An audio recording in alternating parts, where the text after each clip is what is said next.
अहिल्या ने दिखाया आम जनता को ज्ञान का चिराग। नमस्कार दोस्तों, स्वागत है आपका आपके अपने चैनल हंग्री स्पिरिट्स में। हंग्री स्पिरिट्स देख रहे सारे दर्शकों का मैं अंजू शर्मा दिल से स्वागत करती हूं। वो सीन आपकी नजरों से कभी भी ओझल नहीं होगा जिस सीन में अहिल्या पूरे दरबार में घूम रही थी और एक एक से जाके बात कर रही थी। ये है रानी अहिल्या, ये है अहिल्या देवी। और उसी का प्रभाव था कि सारे जो जनता में लोग खड़े थे, जो आम पब्लिक खड़ी थी, वो रानी के साथ सहमत होती हुई दिखाई दे रही थी। खास करके महिलाएं, जिनको अब पता चला कि हमारे दरअसल अधिकार है क्या। चलिए इस पे चर्चा करते हैं, मगर पहले वही गुजारिश, जिन्होंने अभी तक चैनल को सब्सक्राइब नहीं किया है कृपया कर लीजिए। साथ में दोस्तों बेल आइकॉन दबाइएगा ताकि आपको हमारे वीडियोस के नोटिफिकेशन मिलते रहे।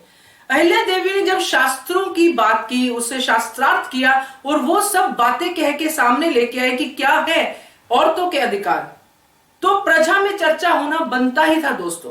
क्योंकि आचार्य जी जैसे लोग जो हैं, जिनको सिर्फ अपनी गद्दी प्यारी है, अपना अहंकार प्यारा है, वो सही चीज प्रजा तक पहुंचने ही नहीं देते हैं।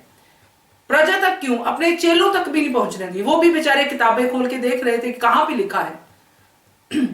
ये चीज जो है यहां पे साफ साफ दिखती है, जो प्रजा को भी अब समझ में आनी शुरू हो गई है कि हम तक क्यों नहीं पहुंचने दिया सही ज्ञान। क्योंकि अहिल्या देवी जिसकी बात कर रही थी उसको तो नकार नहीं पाए आचार्य जी कि ऐसा तो नहीं लिखा है, ऐसा तो उन्होंने कहा ही नहीं, ये शास्त्र में ऐसा नहीं थे। कि जैसे नारद स्मृति की बात की उन्होंने, ऐसा तो लिखा नहीं है, ये तो बोल ही नहीं पाए आचार्य जी। तो जो लिखा है वो पब्लिक तक क्यों नहीं पहुंचा?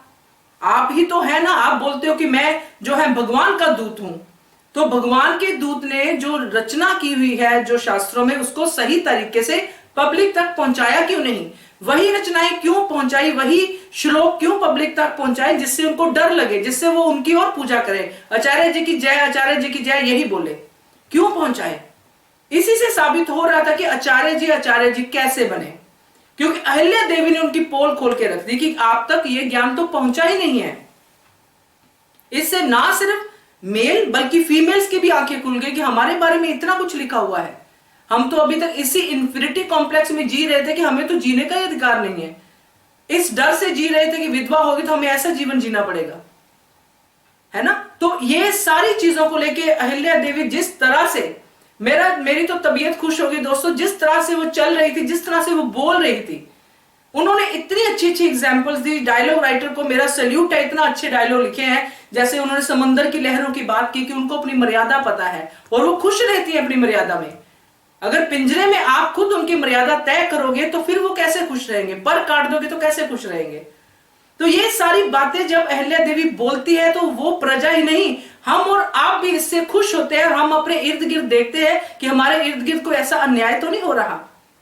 अगर हो रहा है तो हमें भी अहिल्या देवी की तरह नम्रता से और प्यार से, एक ऐसे भाव से उस पर्सन की, उस फीमेल की या मेल की जिसके साथ भी अन्याय हो रहा है, उसकी मदद करनी चाहिए।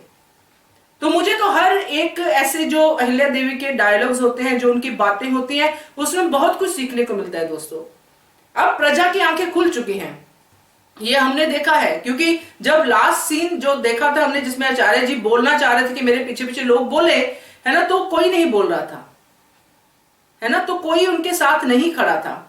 फिर उनके पैंतरे बदले, है ना, वो पैंतरे भी अलग ही थे उनके। मगर अभी जो प्रजा की आंखें खुली हैं, वो अभी ऐसा नहीं कि इसी दरबार में खुली हैं, अब ये आंखें बाहर वाले लोगों की भी आंखें खोलेगी जो अब दरबार में नहीं है। क्योंकि आचार्य जी ने अपने ही पैरों पे कुल्हाड़ी मार ली है। उन्होंने अंडर एस्टिमेट कर लिया है अहिल्या को कि मैं तो जीत ही जाऊंगा। चलिए, ये है मेरा कहना इस वीडियो में। क्योंकि मैंने पहले भी कहा है कि अहिल्या देवी पे जितनी बातें करूं मैं करती ही जाऊंगी, क्योंकि मुझे इतना अच्छा लगता है उन पे बात करना। बट आपका टाइम बहुत कीमती है, इसके लिए मैं यहीं पे ये वीडियो खत्म करती हूँ। आपके कमेंट्स का इंतजार करूंगी, कीजिएगा, देखते रहिए channel hungry spirits. Thank you so much. Subscribe to our channel by clicking the subscribe button. Click the bell button and enjoy the latest uploads from our channel.